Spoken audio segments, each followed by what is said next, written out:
നമസ്കാരം, ഞാൻ ബൈജു നായർ. നമ്മുടെ ചാനലിലേക്ക് സ്വാഗതം. ഇന്ന് റാപ്പിഡ് ഫെയറിൻ്റെ ദിവസമാണ്. റാപ്പിഡ് ഫെയർ എന്താണെന്ന് അറിയാമല്ലോ. നമ്മൾ ഉപയോഗിക്കുന്ന വാഹനത്തെപ്പറ്റി നമ്മൾ തന്നെ അഭിപ്രായം പറയുന്ന പ്രോഗ്രാമാണിത്. അപ്പോൾ ഇപ്പോഴത്തെ മഴക്കാലം അറിയാമല്ലോ. മഴക്കാലത്ത് വാഹനങ്ങൾ കൃത്യമായിട്ടും ഭംഗിയായിട്ട് സൂക്ഷിക്കേണ്ടത് നമ്മുടെ ആവശ്യമാണ്. അതിനായിട്ട് നമുക്ക് ഡീറ്റെയിലിംഗ് സെൻറ്ററുകളെയാണ് ആശ്രയിക്കാവുന്നത്. അങ്ങനെ ഒരു ഡീറ്റെയിലിംഗ് സെൻറ്ററിനെ പറ്റിയാണ് ഞാൻ പറയാൻ പോകുന്നത്. അതിൻ്റെ പേര് കാർ കെയർ ഡീറ്റെയിലിംഗ് സെൻറ്റർ എന്നാണ്. കൊല്ലത്തും പരിസര പ്രദേശങ്ങളിലും അല്ലെങ്കിൽ പരിസര ജില്ലകളിലുമൊക്കെ ഉള്ളവർക്ക് ആശ്രയിക്കാവുന്ന ഒരു ഡീറ്റെയിലിംഗ് സെൻറ്ററാണ് കാർ കെയർ. അതിന് കാരണം എന്താണെന്ന് ചോദിക്കുകയാണെങ്കിൽ 23 വർഷത്തെ പ്രവൃത്തി പരിചയമുണ്ട് ഈ ഒരു ഡീറ്റെയിലിംഗ് സെൻറ്റർ എന്നുള്ളതാണ്. അതായത് 2002 സ്ഥാപിക്കപ്പെട്ട സ്ഥാപനമാണ്. നമ്മളൊക്കെ എന്താണ് കാർ ഡീറ്റെയിലിംഗ് എന്ന് കേട്ട് തുടങ്ങുന്നതിന് മുമ്പേ സ്ഥാപിക്കപ്പെട്ട സ്ഥാപനം എന്നാണ് പറയേണ്ടത്. അവിടുത്തെ ഏറ്റവും വലിയ പ്രത്യേകത എന്ന് പറയുന്നത് പ്രൊഡക്റ്റുകളുടെ വൈവിധ്യമാണെന്നാണ് എനിക്ക് തോന്നിയിരിക്കുന്നത്.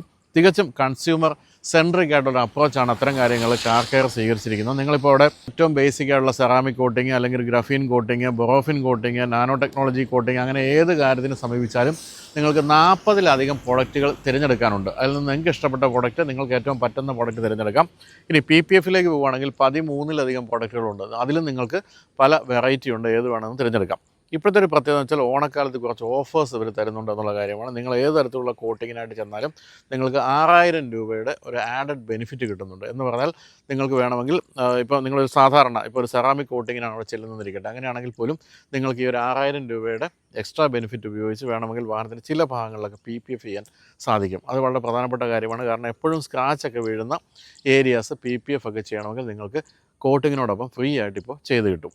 അതുകൂടാതെ കസ്റ്റമേഴ്സിൽ നിന്ന് തിരഞ്ഞെടുക്കുന്ന ഒരാൾക്ക് ഫ്രീ ആയിട്ട് കോട്ടിങ് ചെയ്ത് കൊടുക്കുന്നുമുണ്ട് ഈ ഓണക്കാലത്ത്.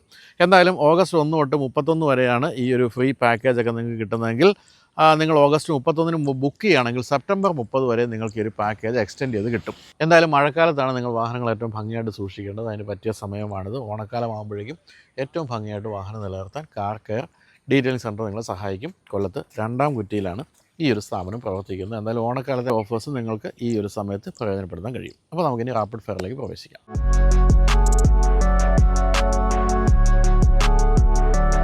അപ്പോൾ നമ്മൾ പരിചയപ്പെടാൻ പോകുന്ന ഒരു ഇന്നോവ ക്രിസ്റ്റ ഓണറിനെയാണ്. നമസ്കാരം. നമസ്കാരം. പേര്? ആസിഫ്. ആസിഫ്. ഞാൻ ഫാർമസ്യൂട്ടിക്കൽ കമ്പനിയിൽ വർക്ക് ചെയ്യാം. എൻ്റെ ഒരു ഫാർമസ്യൂട്ടിക്കൽ കമ്പനിയുടെ കേരള റീജിയണൽ മാനേജറായിട്ട് വർക്ക് ചെയ്യും. കേരള സ്റ്റേറ്റ് ആയിട്ട് വർക്ക് ചെയ്യും. അപ്പോൾ ധാരാളം ഓട്ടോ ഉള്ള ഒരു ജോലിയാണ്. അതെ, കേരളം മുഴുവൻ ട്രാവൽ ചെയ്യും. ട്രിവാൻഡ്രം ടു കാസർഗോഡ് നമ്മൾ ട്രാവൽ ചെയ്യുന്ന ഒരു ജോലിയാണ് ബേസിക്. ശരി. അപ്പോൾ അത് ഈ വണ്ടിയിലാണോ അങ്ങനെ? അതെ. ഞാൻ കഴിഞ്ഞ ഒരു 9 വർഷമായിട്ട് ഈ വണ്ടിയാണ് യാത്ര ചെയ്യുന്നത്. വണ്ടിക്ക് ഒരു 9 വർഷം, 10-ാം വർഷത്തിലേക്ക് കിടക്കുന്നത്. 2016 സെപ്റ്റംബറിലാണ് വണ്ടി എടുക്കുന്നത്. ഇതിപ്പോൾ ഈ അടുത്ത വർഷം ആകുമ്പോൾ 10 വർഷം കംപ്ലീറ്റ് ആവും. അപ്പോൾ പ്രധാനമായിട്ട് ഒറ്റയ്ക്കാണോ യാത്ര ചെയ്യാറുള്ളത്?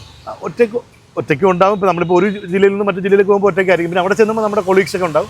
പിന്നെ അവരെ പിക്ക് ചെയ്ത് പിന്നെ അവർ പറയുന്ന സ്റ്റേഷനിലേക്കൊക്കെ യാത്ര ചെയ്ത് അങ്ങനെ കേരളം മുഴുവൻ ട്രാവൽ ചെയ്യുന്ന ഒരു പ്രൊഫഷനാണ്. അപ്പോൾ ഞാൻ ചോദിക്കാൻ കാര്യം വെച്ചാൽ ഇത്രയും വലിയൊരു വണ്ടി ഇത്രയും ദൂരമൊക്കെ യാത്ര ചെയ്യുമ്പോഴത്തേക്ക് ചെറിയൊരു വണ്ടി പോരായിരുന്നു എന്ന് തോന്നിയിട്ടുണ്ടോ? അതോ അല്ല, നമ്മളിപ്പോൾ ഈ ദൂരയാത്രയ്ക്ക് നല്ലത് ഈ വണ്ടിയായിട്ടാണ് എനിക്ക് തോന്നിയിട്ടുണ്ട്. കാരണം നമ്മൾ പിന്നെ അത് മാത്രമല്ല, ഇത് ഒറ്റയ്ക്ക് കൊണ്ടുവന്നാലും നമുക്കൊരു ചെറിയ കാർ ഹാൻഡിൽ ചെയ്യുന്ന പോലെ ഹാൻഡിൽ ചെയ്യാൻ പറ്റും.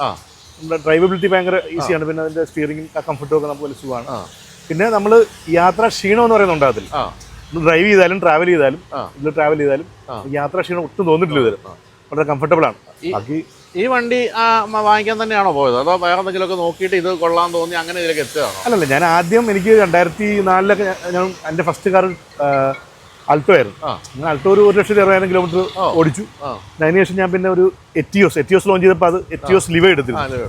എറ്റിയോസ് ലിവ എടുത്തങ്ങനെ അതും ഒരു 2 ലക്ഷം കിലോമീറ്റർ ഓടിച്ചു കഴിഞ്ഞപ്പോൾ എനിക്കൊരു ടൊയോട്ടയുടെ ഫാനായി മാറി ബേസിക്കലി. കാര്യം നമുക്ക് ടൊയോട്ടയുടെ ഒരു മെയിൻ്റനൻസ് കോസ്റ്റ് ഒക്കെ കുറവാണ്, നല്ലൊരു സർവീസും കാര്യങ്ങളൊക്കെയാണ്. അപ്പോൾ അങ്ങനെ പിന്നെ ഞാൻ അപ്ഗ്രേഡ് ചെയ്താൽ ടൊയോട്ടയിലേക്ക് അപ്ഗ്രേഡ് ചെയ്യാന്നുള്ള കൺസെപ്റ്റിൽ പിന്നെ ക്രിസ്റ്റ ലോഞ്ച് ചെയ്തപ്പോൾ അതും ലോഞ്ച് ചെയ്ത ഉടനെ ആണ് ഞാൻ ക്രിസ്റ്റ എടുത്തത്. ഒരു ബേസ് മോഡൽ നമ്മൾ അക്കൗണ്ട് താങ്ങാവുന്ന പോലെ അങ്ങനെ എടുത്തു. ഓട്ടോമാറ്റിക്കൽ മാനുവലാണ്. അതുകൊണ്ട് നമുക്ക് അത്യാവശ്യം നല്ല മൈലേജ് കിട്ടുന്നുണ്ട്. നമുക്ക് ഒരു 14, 12, 13 കിട്ടുന്നുണ്ട് സിറ്റിയിലും. അല്ല, സിറ്റിയിൽ നമുക്കില്ല, എന്നാലും നമ്മൾ ലോങ് പോകുമ്പോൾ എന്തായാലും നമുക്കൊരു 13, 14 മൈലേജ് നമുക്ക് കിട്ടുന്നു. അപ്പോൾ അത് നമുക്ക് വലിയ ഗുണം ചെയ്യും. ഇപ്പോൾ 2,30,000 കിലോമീറ്റർ ആയി. അത്രയായി. അപ്പോൾ എങ്കിൽ പോലും ഇപ്പോൾ ഇത്രയൊക്കെ ഓടിക്കുന്ന ആളായതുകൊണ്ട് ഇടയ്ക്കിടയ്ക്ക് ഓട്ടോമാറ്റിക് മതിയാണെന്ന് തോന്നാറുണ്ടോ? അപ്പോൾ ഇപ്പോൾ റീസെൻ്റ്ലി ഇനിയിപ്പം ഞാനിപ്പോൾ ഓട്ടോമാറ്റിക്കിലേക്ക് ഒന്ന് ഷിഫ്റ്റ് ചെയ്യണമെന്ന് ആഗ്രഹിക്കുന്നു. അതേതാണ് മനസ്സിൽ കണ്ടിരിക്കുന്നത്? അതിപ്പോൾ ടൊയോട്ടയുടെ തന്നെ ഏതെങ്കിലും ഒരു നല്ലൊരു ബ്രാൻഡിലേക്ക് ഇങ്ങനെ മാറണം. അപ്പോൾ അങ്ങനെ പല ബ്രാൻഡ്സ് ഉണ്ടല്ലോ. അപ്പോൾ അങ്ങനെ അതിലേക്കൊന്ന് മാറണമെന്ന് വിചാരിക്കുന്നു. ടൊയോട്ട തന്നെയാണ് ഞാൻ. അതാണ് ഒരിക്കൽ ടൊയോട്ടയിൽ വന്നാൽ പിന്നെ ഇനിയിപ്പോ ഇത് 10 വർഷം കഴിഞ്ഞ് വെച്ചാലും വലിയ മോശമല്ലാത്തൊരു പൈസ കിട്ടുകയും ചെയ്യും. എത്ര ലക്ഷം ഓടി എന്നുള്ളത് ടൊയോട്ടയുടെ കാര്യത്തിൽ ആരും നോക്കുന്നില്ല. നമ്മളിപ്പോ അവിടെ സർവീസ് നിൽക്കുമ്പോൾ 10 ലക്ഷം 11 ലക്ഷം കിലോമീറ്റർ ഓടിയ പോളിസും ഇന്നോവയൊക്കെ വരുന്നുണ്ട്. അതെ അപ്പോൾ അതൊരു ടൊയോട്ടയുടെ ഒരു വലിയ ഗുണമായിട്ട് തന്നെ. തന്നെയല്ല, ഇന്നലെ ഞാനിപ്പോൾ എയർപോർട്ടിൽ നിന്ന് വരുമ്പം ടാക്സി വരുമ്പോഴത്തേക്ക് ആ ടാക്സിയുടെ ഡ്രൈവർ പറയായിരുന്നു എറ്റിയോസ് അദ്ദേഹം വാങ്ങിച്ചിട്ട് എത്രയോ വർഷം കഴിഞ്ഞ് ഇപ്പോൾ വിൽക്കാൻ നോക്കുമ്പോഴത്തേക്കും വാങ്ങിച്ച വിലയ്ക്ക് തൊട്ടടുത്ത് വില പറയുന്നു. അതെ അതെ അതെ. പക്ഷേ ഞാൻ സഞ്ചരിച്ച് വന്ന ഒരു മാരുതിയുടെ വണ്ടിയാണ്, പുള്ളി പറഞ്ഞാൽ അതിന് പകുതി വിലയുള്ളൂ. പക്ഷേ എറ്റിയോസിന് അതേ വില, ഏകദേശം അതേ വില തന്നെ പറയുന്നു. ഞാൻ എൻ്റെ എറ്റിയോസ് കൊടുത്ത എൻ്റെ ഒരു സുഹൃത്തിനാണ്, എറ്റിയോസ് ലിവ. ഞാൻ ഓൾമോസ്റ്റ് 2 ലക്ഷം കിലോമീറ്റർ ഓടിച്ചിട്ടാണ് കൊടുത്തത്. ഞാൻ കൊടുത്ത വിലയേക്കാൾ ഒരു 10,000 രൂപ കൂടുതൽ കിട്ടി. പുള്ളി വീണ്ടും 1 ലക്ഷം കിലോമീറ്റർ ഓടിച്ചിട്ട്. ഈ എറ്റിയോസ് ലിവ നിർത്തി കഴിഞ്ഞപ്പോൾ അതിന് വലിയ മാർക്കറ്റ് ഡിമാൻഡ്. എന്നാൽ അതിന്റെ സത്യം പറഞ്ഞ അകത്തൊന്നും ഇല്ല. അതെ അതെ അതെ. ഇതിനും കാര്യങ്ങളൊക്കെ ഉള്ളൂ. അതെ അതെ. ഫീച്ചേഴ്സ് വളരെ കുറവാണ്. എൻ്റെ ഇന്ത്യയിൽ അത്ര വലിയ അട്രാക്റ്റീവ് ഒന്നും അല്ല. അതെ. പിന്നെ അതും കംഫർട്ടാണ് കൂടുതൽ. അതെ അതെ. അപ്പൊ ഇതിന്റെ കാര്യത്തിൽ ഏറ്റവും ഇഷ്ടപ്പെട്ട ഒരു ഫീച്ചർ എന്താ? അല്ല, പിന്നെ ഇത് ഇറങ്ങി നമ്മൾ എടുക്കുമ്പോൾ ഒരു പവർ മോഡ് ഉണ്ടായിരുന്നു. ഇപ്പം നമുക്ക് സ്വിച്ച് ചെയ്യുമ്പോൾ പവർ മോഡിലേക്ക് സ്വിച്ച് ചെയ്യാം. ഇവിടെ നമുക്കിപ്പോൾ അത്യാവശ്യം സ്പീഡിൽ പോകണമെങ്കിലോ ഒന്ന് ഹൈവേയിലൊക്കെ ഒന്ന് ഓവർടേക്ക് ചെയ്യണമെങ്കിലോ ഒക്കെ നമുക്ക് പവർ മോഡ് നല്ലൊരു ഫീച്ചറാണ്. എനിക്കത് ഫീൽ ചെയ്തിട്ടുണ്ട്. എങ്കിലും ആ സമയത്ത് നമ്മളിപ്പോൾ ആ സമയത്ത് വന്ന ക്രിസ്റ്റകൾ എന്നൊക്കെ പറഞ്ഞാൽ ഈ ഫീച്ചേഴ്സിന്റെ കാര്യത്തിൽ ഈ പറഞ്ഞ പോലെയാണ്. അതെ അതെ, ബേസിക്സ് അത്രേ ഉള്ളൂ. അതൊക്കെ മിസ് ചെയ്യുന്നുണ്ടോ, കൂടുതൽ ഫീച്ചേഴ്സും കാര്യങ്ങളും? പിന്നെ നമ്മളിപ്പോൾ കുറേ യാത്ര ചെയ്യാന്നുള്ളൊരു പ്രധാന പ്രയോറിറ്റിയാണ്. പിന്നെ നമ്മൾ യാത്രകളാണ് കൂടുതലും. അപ്പം അതുകൊണ്ട് അങ്ങനെ അത് വലിയ ചിന്തകളൊന്നും ഇല്ല. അങ്ങനെ വലിയ ഫീച്ചേഴ്സ് അങ്ങനെ ഒരു കൺസെപ്റ്റിലേക്ക് അങ്ങനെ പോയിട്ടില്ല.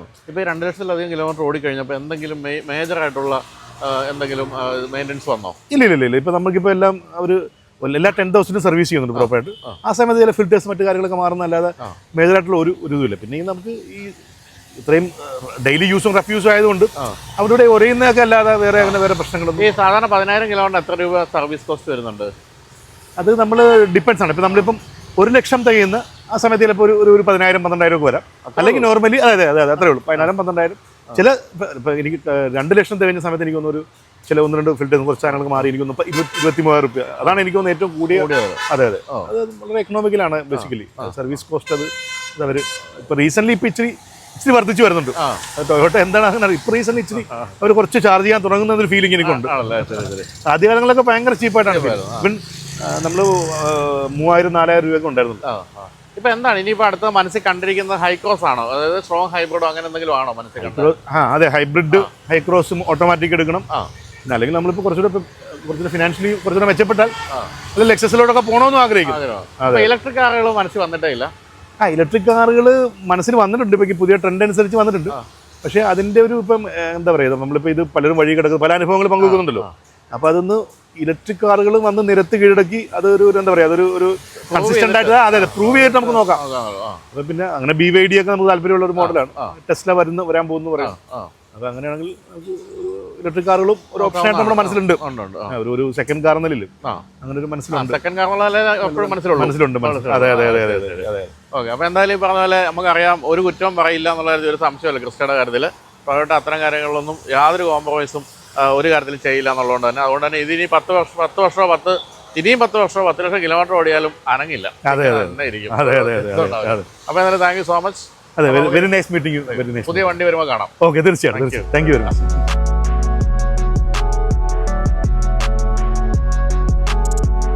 അപ്പോൾ നമ്മൾ പരിചയപ്പെടുന്നത് ഒരു കിയ സെൽറ്റോസ് ഓണറാണ്. നമസ്കാരം. പേര്? ഡിലു. എന്ത് ചെയ്യുന്നു?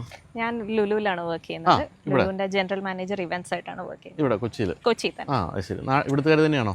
ജനിച്ച വളർന്ന മിഡിൽ ഈസ്റ്റ് ആണ്, പക്ഷേ ഇപ്പോൾ നാട്ടിൽ സെറ്റ്. നാട്ടിൽ തന്നെ. അതുകൊണ്ട് KL7 അല്ലേ? അപ്പോൾ എത്ര വർഷമായി സെൽറ്റോസ് എടുത്തിട്ട്? വണ്ടി എടുത്തിട്ട് ഇപ്പോൾ 4 ഇയേഴ്സ് കഴിഞ്ഞു. ഈ ജൂലൈയിൽ 4 ഇയേഴ്സ്. ആരാണ് ഇതിൻ്റെ ഒരു ഉപദേശകൻ സെൽറ്റോസ് എടുക്കാം എന്ന് ഓരോരോ ലൈഫിലെ അപ്ഗ്രേഡ്സിൽ നമ്മൾ പ്ലാൻ ചെയ്ത സാധനമാണ്.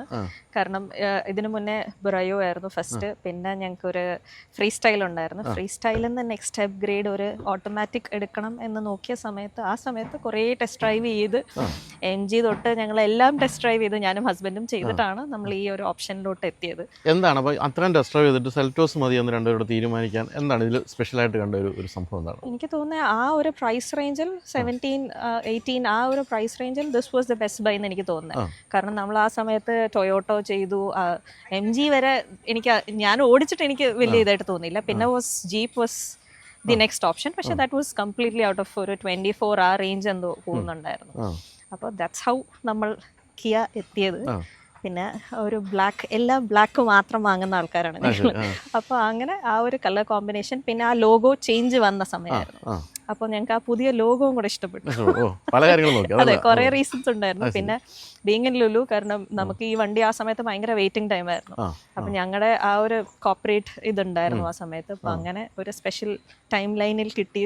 അങ്ങനത്തെ കുറേ ഫാക്ടേഴ്സ് നോക്കിയിട്ടാണ് ചൂസ് ചെയ്യുന്നത്. എന്നിട്ട് എങ്ങനെയുണ്ട് ഇപ്പം ഇത്രയും കാലം അങ്ങനെയൊക്കെ നോക്കി ഇഷ്ടപ്പെട്ട് വാങ്ങിച്ചു, 4 വർഷം കഴിഞ്ഞു, ഒരു ഔട്ട് ഓഫ് 10 എത്ര പോയിന്റ്സ് കൊടുക്കും? Definitely above 8. കാരണം ആ ഒരു കംഫർട്ട് സാധനങ്ങൾ നമ്മളിപ്പോൾ എല്ലാ സാധനവും ഇത് തന്നെയാണ്.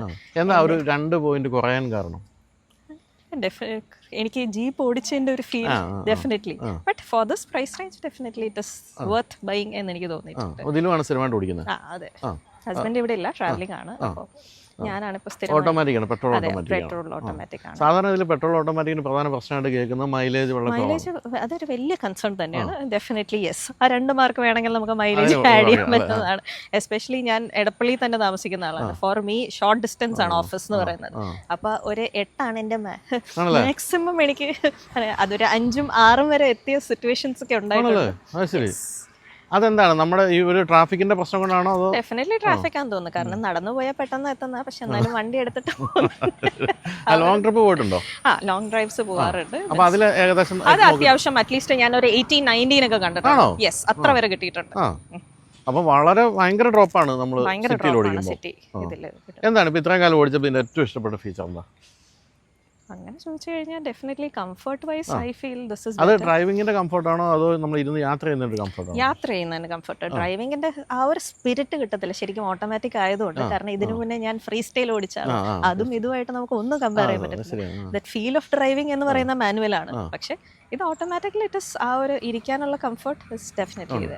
ഈ ശരിക്കും പറഞ്ഞാൽ നമ്മൾ ഫോർഡിന്റെ ഒക്കെ വണ്ടികൾ ഉപയോഗിക്കുമ്പോൾ മറ്റൊരു കാര്യം നമുക്കൊരു സ്റ്റെബിലിറ്റി ഒരു തോന്നലുണ്ടല്ലോ. അത് ശരിക്കും ഒരു ഡിഫറൻസ് തോന്നിയിട്ടുണ്ടോ? അതെ, ഭയങ്കരമായിട്ട് തോന്നാറുണ്ട് ശരിക്കും പറഞ്ഞു. മൊത്തത്തിൽ ആ ഒരു ഫോർഡ് ഓടിച്ചിട്ട് വേറെ ഏത് വണ്ടി ഓടിച്ചാലും പിടിക്കില്ല എന്ന് പറയുന്നത് ഡെഫിനറ്റ്ലി ഉള്ള സാധനം തന്നെയാണ്. അപ്പൊ നമ്മളിപ്പോ ഈ 4 വർഷം കൊണ്ട് നമ്മൾ സർവീസ് കോസ്റ്റുകളൊക്കെ നോക്കുകയാണെങ്കിൽ എങ്ങനെയുണ്ട്? സർവീസ് ഹസ്ബൻഡ് ആണോ അതോ? അല്ല, ഞാൻ തന്നെയാണ് ചെയ്യാറ്. എങ്ങനെയുണ്ട് service cost? Service cost approx ഒരു 8 to 10 ആണ് റേഞ്ച് വരുന്നത്. എല്ലാ 10,000 എവറി 10,000 35 ആയിട്ടുള്ളൂ. അതെ, അധികം ലോങ് ഡിസ്റ്റൻസ് ഞാൻ അധികം പോകാറില്ലാത്ത ആളാണ്. എങ്കിലും അത് കൂടുതലല്ല അല്ലെ? അങ്ങനെ നോക്കുമ്പോൾ 10,000 കിലോമീറ്റർ എനിക്ക് അങ്ങനെ പ്രൈസ് ആയിട്ട് തോന്നിയിട്ടില്ല. വേറെ അങ്ങനെ കാര്യമായ മെയിൻ്റെനൻസ് ഒന്നും ഇതുവരെ വന്നിട്ടില്ല. ആ ഒരു ഇത് മാത്രമേ ഉള്ളൂ. Affordable definitely. എനിക്ക് തോന്നുന്നു ഇപ്പോൾ ദിലുവിൻ്റെ കാര്യത്തിൽ ഏറ്റവും പറ്റുന്ന ഒരു വണ്ടി എന്ന് പറയുന്നത് ഇലക്ട്രിക് ആയിരിക്കാൻ സാധ്യതയുണ്ട്. ഇതൊക്കെ വളരെ കുറച്ച് ഓടുന്നു. അത് നോക്കിയിട്ടുണ്ടോ? എപ്പോഴും ഓടിച്ചു നോക്കിയിട്ടുണ്ടോ? ഇല്ല, ഓടിച്ചു നോക്കിയിട്ടില്ല. പക്ഷെ ശരിക്കും പറഞ്ഞാൽ അത് വയബിൾ ആണോ means on A longer run ആ ഇനീഷ്യൽ ഇൻവെസ്റ്റ്മെന്റ് കൊടുത്ത് നോക്കുമ്പോൾ ആ കാൽക്കുലേഷൻ എപ്പോഴും ഞാൻ അങ്ങനെ കൺവിൻസ്ഡ് ആയിട്ട് തോന്നിയിട്ടില്ല. ഭീകരമായ കാലറി എന്നവരൊക്കെ അത് വാങ്ങിക്കുന്നുണ്ട്. ആണോ? ഉണ്ട്.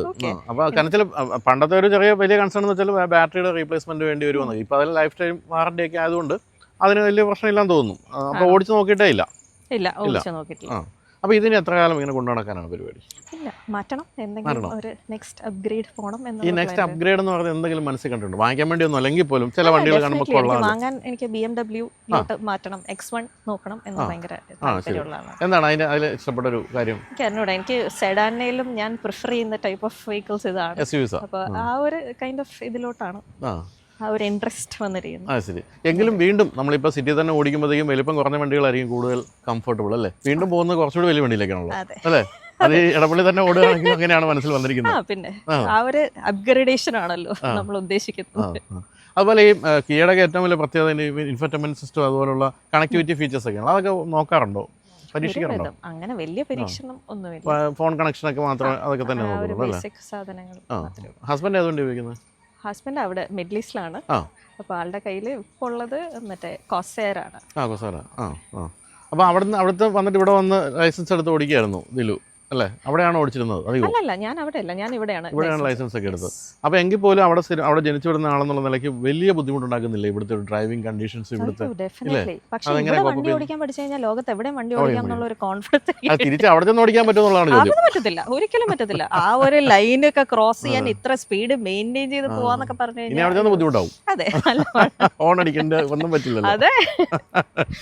എനിവേ ഈ പറഞ്ഞ പോലെയാണ് നമ്മളൊരു ഫാമിലീസിന് ഏറ്റവും ഇഷ്ടപ്പെട്ട വണ്ടിയാണ്. ഒരു കുറ്റവും ആരും പറയാനുള്ള സാധ്യത ഇല്ല സെൽറ്റോസിൻ്റെ കാര്യത്തിൽ.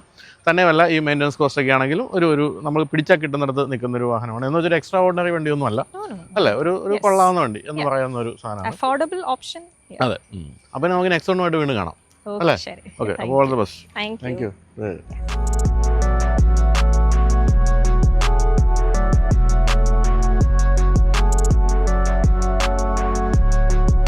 അപ്പോൾ ഇനി നമ്മൾ പരിചയപ്പെടുന്ന ഒരു ഹ്യുണ്ടായി വെന്യൂ എൻലൈനിൻ്റെ ഒരു കസ്റ്റമറാണ്. നമസ്കാരം. പേര്? ഹരി. എന്ത് ചെയ്യുന്നു ഹരി? ഞാൻ ഡിജിറ്റൽ മാർക്കറ്റിംഗ് ഒരു ഫേമിൽ വർക്ക് ചെയ്യും. കൊച്ചിക്കാരൻ തന്നെയാ? കൊച്ചിക്കാരൻ. അപ്പോൾ ആദ്യമായിട്ട് എന്തുകൊണ്ട് വെന്യൂ എന്നല്ല, എന്തുകൊണ്ട് എൻലൈൻ എന്ന് ചോദിക്കാം. എന്തുകൊണ്ടാണ് എൻലൈൻ വാങ്ങിച്ചത്? എൻലൈൻ സത്യം പറഞ്ഞാൽ എനിക്ക് വെന്യൂവിനോട് അങ്ങനെ വലിയ ഇതൊന്നും ഉണ്ടായിരുന്നില്ല. അതിന് മുമ്പ് വേറൊരു വണ്ടിയാണ് നോക്കിക്കൊണ്ടിരുന്നത്.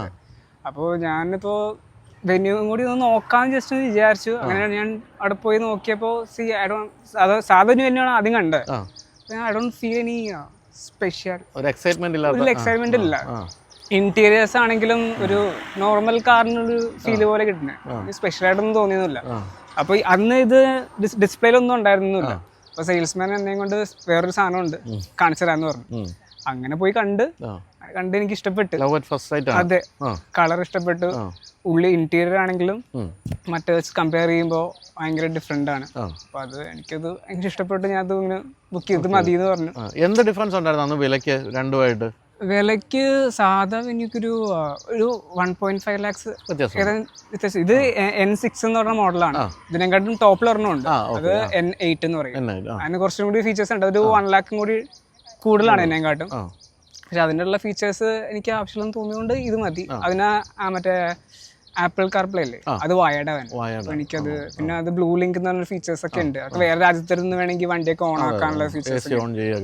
അപ്പോൾ ഇത് മതി. അവന് എയർ പ്യൂരിഫയർ ഒക്കെ വരുന്നുണ്ട്. ഒരു 1 lakh 1.5 അത്രയും ഡിഫറൻസ് ഉണ്ട്. അപ്പോൾ എനിക്കിത് മതി. അപ്പോൾ ആ ഒരു ഡിഫറൻസിനുള്ള വർത്തുണ്ടോ ഇത്? ഓക്കെ, അത് ഉണ്ട്. നമുക്ക് അത്യാവശ്യം വേണ്ട സംഭവങ്ങളെല്ലാം ഉണ്ട്. 6 എയർ ബാഗ്സ്, മറ്റേ 4 ഡിസ്ക് ബ്രേക്കാണ് വരുന്നത്. അപ്പൊ അതിനനുസരിച്ചുള്ള ഇതുണ്ട്. എഞ്ചിനൊക്കെ സെയിം ആണ്. അതിന് കുറച്ച് കൂടി സ്പെക്ക് കുറച്ചുകൂടി കൂടുതൽ 2-3 ഫീച്ചേഴ്സ് അഡീഷണൽ ഉണ്ട്. എയർ പ്യൂരിഫയർ അങ്ങനെ സംഭവങ്ങളൊക്കെ വരുന്നുണ്ട്. അപ്പൊ അതിന് ഇത് വെച്ച് മതി കുഴപ്പമില്ല. അതല്ലാതെ വെന്യൂ എന്ന് പറയുന്ന വണ്ടി എങ്ങനെയുണ്ട്? നോർമൽ വെന്യൂ ആയിട്ട് കമ്പയർ ചെയ്യുമ്പോൾ ഇത് കുറച്ച് ഒരു പെർഫോമൻസ് ഓറിയന്റഡ് ഡ്രൈവൊക്കെ താല്പര്യമുള്ളവർക്ക് ഇത് ഓപ്റ്റ് ചെയ്യാം. സാധാ വെന്യൂ കുറച്ചും കൂടി സ്മൂത്ത് ആണ്. ഇത് കുറച്ചും കൂടി ഇത് കുറച്ച് സ്റ്റിഫ് സസ്പെൻഷനും സ്റ്റിയറിംഗ് കുറച്ച് സ്റ്റിഫാണ്. അപ്പോൾ എന്താ പറയാ, ഒരു സ്മൂത്ത് റൈഡും അങ്ങനത്തെ ഒരു ഇതൊക്കെയാണ് വേണ്ടെങ്കിൽ നോർമൽ വെന്യൂലേക്ക് പോവാം. അല്ലെങ്കിൽ കുറച്ചും കൂടി എന്താ പറയുക, ഡ്രൈവ് എക്സ്പീരിയൻസ് ആണെങ്കിൽ എൻ്റെ സ്പോർട്സ് മോഡിലിട്ട് ഓടിച്ചാലൊക്കെ നല്ല ഇതാണ്. പക്ഷെ ഭയങ്കര കുടിയാണ്. ആണല്ലേ? എന്താണ് കൂടി? എത്രത്തോളം എന്ന് പറഞ്ഞാൽ നമ്മള് സ്പോർട്സിലൊക്കെ ഇട്ട് ഓടിക്കുവാണെങ്കിൽ ഭയങ്കര അഗ്രസീവ് ആണ്. ഇപ്പൊ നോർമൽ വെന്യൂ സ്പോർട്സിലിട്ട് ഓടിക്കുമ്പോൾ നമുക്കൊരു ഡിഫറൻസ് ഉണ്ട് ആയിട്ട്. ഇത് കുറച്ചും കൂടി ഇതാണ്. മറ്റേത് കുറച്ചും കൂടി കാമായിട്ടൊക്കെ പോവുള്ളൂ. പക്ഷെ ഇത് കുറച്ചും കൂടി എന്താ പറയാ, കുറച്ചും കൂടി അഗ്രസീവ് ആണ്. DC ട്യൂണിങ്ങും അതൊക്കെ 3 ലെവൽ ട്യൂണിങ് ഉണ്ട്. എക്കോ മോഡ് ഉണ്ട്, മിഡ് മോഡ് ഉണ്ട്, സ്പോർട്സ് മോഡ് ഉണ്ട്. അപ്പോൾ സ്പോർട്സ് മോഡിട്ട് ഓടിക്കുവാണെങ്കിൽ നല്ല പെർഫോമൻസ് ആണ്. പക്ഷെ അതിനനുസരിച്ച് മൈലേജ് കിട്ടാറുള്ള അങ്ങനെ ഓടിക്കുമ്പോൾ ഒരു 6.5. സിറ്റിയിലാണോ ഉദ്ദേശിക്കുന്നത് അതോ കാലുകൊടുത്ത് അവിടെ പോയാലും? നമ്മള് കാലുകൊടുത്ത് എപ്പോൾ പോയാലും സ്പോർട്സ് ബോൾ ഇട്ട അപ്പോൾ ഇത് നന്നായിട്ട് കുറയും. അത് നമുക്ക് ശരിക്കും അറിയാൻ പറ്റും. നമ്മളിപ്പോൾ കണ്ട ഒരു കിയ സെൽറ്റോസിന്റെ ഓണറും പറഞ്ഞത് തന്നെയാണ്, മൈലേജ് ആണ് പെട്രോൾ വണ്ടികൾ. ഞാൻ പറയട്ടെ, അതെന്ന് വെച്ചാൽ ഹുണ്ടയുടെ വണ്ടി ഓടിക്കുന്ന ഒരു രീതിയുണ്ട്. ആ രീതി അറിയില്ല. അതിന്റെ ഒരു പ്രശ്നമുണ്ട്. സിറ്റിയിൽ എന്ത് വന്നാലും നമുക്ക് എത്ര നോക്കി ഓടിച്ചാലും ഒരു 8-9 കിട്ടിയ അത് ട്രാഫിക് ആണെങ്കിൽ. ഞാൻ എൻ്റെ ഓഫീസിൽ നിന്ന് ഇപ്പോൾ കഴിഞ്ഞ ദിവസം MG റോഡ് എൻ്റെ ഫ്രണ്ടിൻ്റെ ഷോറൂമിൽ പോയി. അവിടെ ചെന്നപ്പോൾ അവിടെ എത്തുമ്പോൾ സാധാ രീതിയിൽ പോയിട്ടും അത്യാവശ്യം ട്രാഫിക് ഉണ്ട്. ഒരു 6.5 അത്രയൊക്കെയാണ് ആവറേജ് കാണിക്കുന്നത്. കാരണം പക്ഷേ ഒരു ലോങ് ഒക്കെ പോവുകയാണെങ്കിൽ കാരണം ഇതൊരു ആക്സിലറേഷൻ യൂസ് ചെയ്യേണ്ടത് ഒരു എന്താ പറയുക, ഒരു വണ്ടിക്ക് ഒരു ഇനീഷ്യൽ ഒരു പുള്ളി കിട്ടുന്നവരെ നോക്കുക. ഒരു 50 ഒക്കെ ആയാൽ പിന്നെ ആക്സിലറേറ്റ് ആവശ്യമില്ല. ജസ്റ്റ് ഒന്ന് മിനിമലായിട്ടൊന്ന് ടച്ച് ചെയ്ത് കൊടുത്താൽ വണ്ടി അങ്ങനെ പോയിക്കോളും. എൻ്റെ ഫ്രണ്ടിലൊരു മീറ്റർ ഉണ്ട്. ആ മീറ്റർ ഇങ്ങനെ ടച്ച് ചെയ്ത് ഓടിക്കുവാണെങ്കിൽ അത്യാവശ്യം നല്ല മൈലേജ് കിട്ടും. അങ്ങനെ എത്ര കിട്ടുന്നുണ്ട് സിറ്റി? എനിക്ക് ഞാൻ എയർപോർട്ട് വരെ 16.7 എന്ന് പറഞ്ഞാൽ ഇത് ഓടിക്കുമ്പോൾ എന്റെ ഫ്രണ്ടിൽ ആരും ഉണ്ടാകാൻ പാടില്ല. അങ്ങനത്തെ ഒരു ഇതായിരിക്കണം. വണ്ടീനെ ഡിസ്റ്റർബ് ചെയ്യുന്ന സാധനം ഉണ്ടാകാൻ പാടില്ല. അങ്ങനത്തെ വല്ല റോഡൊക്കെ കിട്ടുവാണെങ്കിൽ നമുക്ക് ഉദ്ദേശിച്ച അപ്പൊ കേരളത്തിൽ പുതിയതായിട്ട് വരുന്ന റോഡുകളിലൂടെ പറ്റും. എന്ന് പറഞ്ഞാൽ ഇത് ക്രൂസ് ചെയ്താൽ അത്യാവശ്യം നല്ല രീതിയിൽ മൈലേജ് കിട്ടും. പൊടി കുറവാ, നമ്മ ഒന്ന് നോക്കി കണ്ടൊക്കെ ഓടിച്ചാൽ മതി. ബാക്കി മറ്റേ മെയിൻ്റെനൻസ് ഒക്കെ എങ്ങനെയുണ്ട്, കോസ്റ്റ് ഒക്കെ? മെയിൻ്റെനൻസ് ഇപ്പോൾ എന്താ പറയാ, ജനറൽ ആണെങ്കിൽ ഒരു 6,000 7,000 റേഞ്ച് ഒക്കെ വരും. അതൊക്കെ വരും. ഇപ്പൊ ഇതിന്റെ സെക്കൻഡ് ആയിട്ടുണ്ട്, കൊണ്ട് കൊടുക്കണം. ഏറ്റവും ഇഷ്ടപ്പെട്ട ഒരു ഫീച്ചർ എന്താ? ഏറ്റവും ഇഷ്ടപ്പെട്ട ഫീച്ചർ ഞാൻ വേണമെങ്കിൽ കാണിച്ചു തരാം.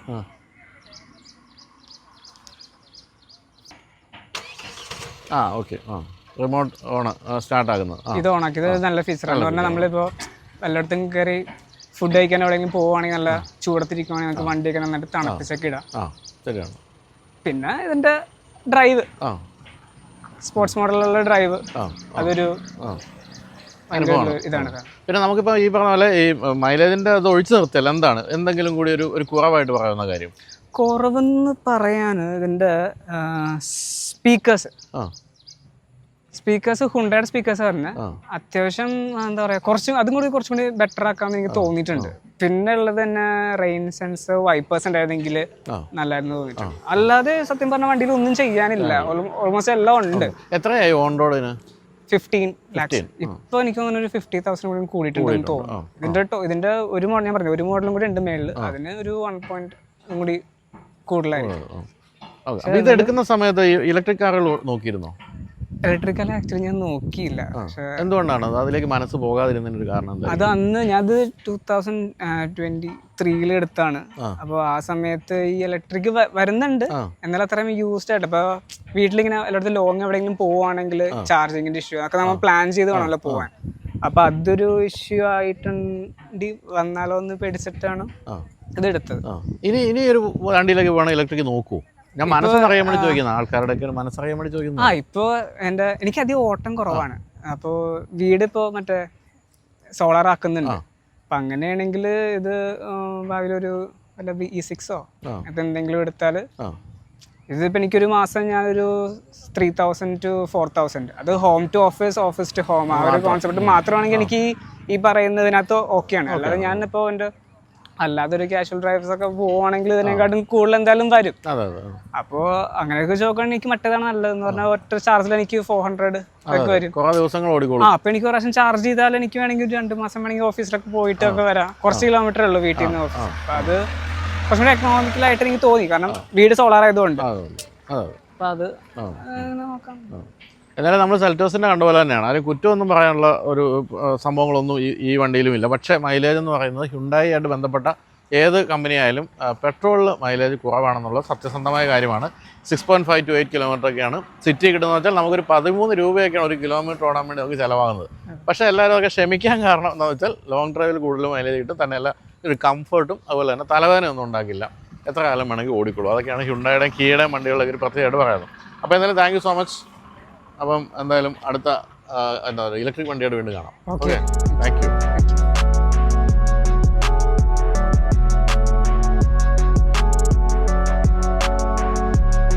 അപ്പോൾ റാപ്പിഡ് ഫെയർ അവസാനിക്കുകയാണ്. അതിനു മുമ്പ് ഞാൻ ആദ്യം പറഞ്ഞ കാർ കെയർ ഡീറ്റെയിലിംഗ് സെൻ്ററിനെ പറ്റി ഒന്നുകൂടെ ഓർപ്പിക്കുന്നു. കൊല്ലത്ത് 2-ാം കുറ്റിയിലാണ് ആ ഒരു സ്ഥാപനമുള്ളത്. ഇപ്പോൾ ഓണക്കാലത്ത് നിങ്ങളെ കാത്തിരിക്കുന്ന ഓഫേഴ്സിനെ പറ്റിയൊക്കെ ഞാൻ പറഞ്ഞല്ലോ, അതെല്ലാം അവൈൽ ചെയ്യണമെങ്കിൽ ഈ ഒരു സമയത്താണെങ്കിൽ ചെല്ലേണ്ടത്. ഓഗസ്റ്റ് 1 തൊട്ട് 31 വരെയാണ് ഈ ഒരു ആനുകൂല്യങ്ങളെല്ലാം ലഭിക്കുന്നത്. അപ്പോൾ ധാരാളം പ്രോഡക്റ്റുകൾ, 40-ലധികം ഡീറ്റെയിലിംഗ് പ്രോഡക്റ്റുകൾ, 13-ലധികം PPFകളെല്ലാം നിങ്ങൾക്കവിടെ ലഭ്യമാണ്. അപ്പോൾ ഞാൻ നമ്പർ കൊടുക്കുന്നുണ്ട്, വിളിച്ച് ചോദിച്ചിട്ട് ചെല്ലുക.